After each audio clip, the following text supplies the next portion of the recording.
Alright, welcome to Rotations Level 2. Now, number 1, it says this. Find the surface area of the three-dimensional shape created when rotating the rectangle below around the AB axis. So, let's just kind of take our pen or pencil and really embolden that AB axis.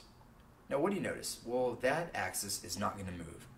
And that means if we look at point D and we look at point C, essentially those are the only things that are going to move in this little rotation. So the way that I want you to tackle this problem is say like, okay, well D is going to rotate around A. What would that look like? Well, it's going to go around A in a circle, because as things rotate, they're always going to create smooth curves in the form of a circle. What about C? Well, C too will create smooth curves as it rotates around, creating a circle. And then you can go ahead and connect those. And even though mine's a little bit crooked, obviously, what kind of shape did you form whenever you rotate D and C around AB? Well, we have created a cylinder. Alright? Okay. Or maybe it's cylinder. You know what? Some days I just can't spell. But anyways, we have our cylinder. And the question is, let's see, can we find the surface area? So let's go ahead and write S equals, and I'll have a formula chart attached on assignments without the video, but since you're watching this, you can write this down. It's going to be the surface area of a cylinder is 2 pi r h plus 2 pi r squared. Now from here, all we have to do is fill in everything that we see. So let's see, S equals 2 pi, and what's our radius? Well, when you look at this, see how BC and AD, those are essentially forming radii? Well, we see our radius is going to be 4 plus, oh, I'm sorry, I almost forgot that H. And what is our H? What's our height? Well, that's going to be 13 plus 2 pi, and then of course we're going to do the radius squared. We know our radius is 4, and all we have to do is just plug these things in the calculator and work them out from there. Now, if you're having to use your cell phone calculator, which I know a lot of y'all are, what I would do is I'd break it up into two parts. I would do 2 times pi times 4 times 13, and when we multiply these first 4 things together, you get 326.73. Plus, over here, we have 2 pi times 4 squared. I would go ahead and I would do the 4 squared first. So what is 4 squared? Well, 4 times 4 will give us 16 times, that multiplied by pi, times 2,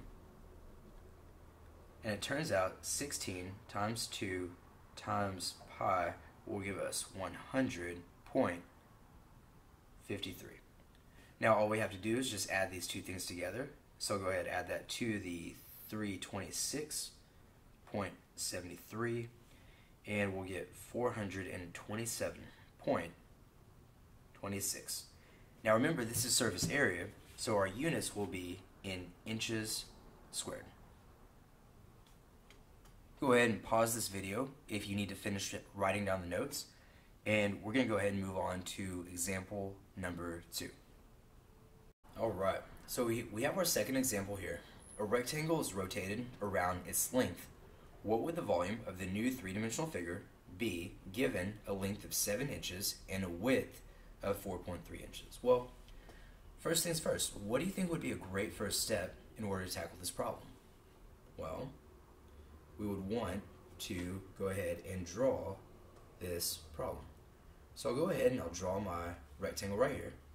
We know it has a length of 7 and a width of 4.3.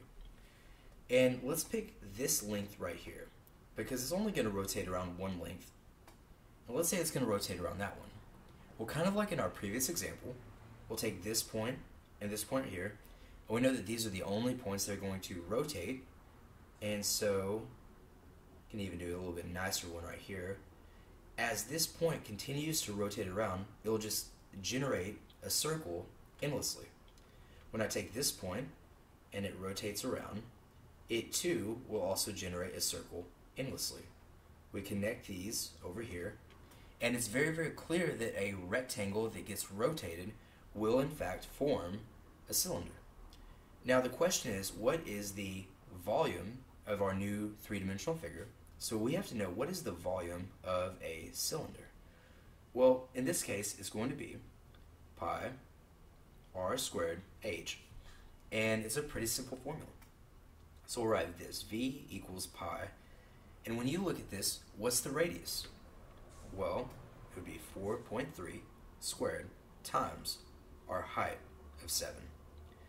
Once again, if you're doing this at home, I would highly, highly, highly recommend that you do the 4.3 squared first, because if you're using your phone calculator, all you have to do is 4.3 times 4.3.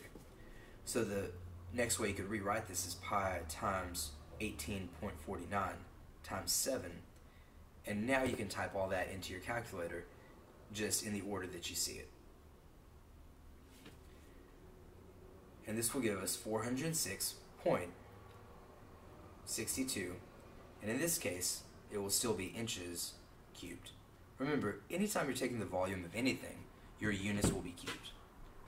I hope these two examples have helped you out, and can't wait to see you guys in our level 3 video.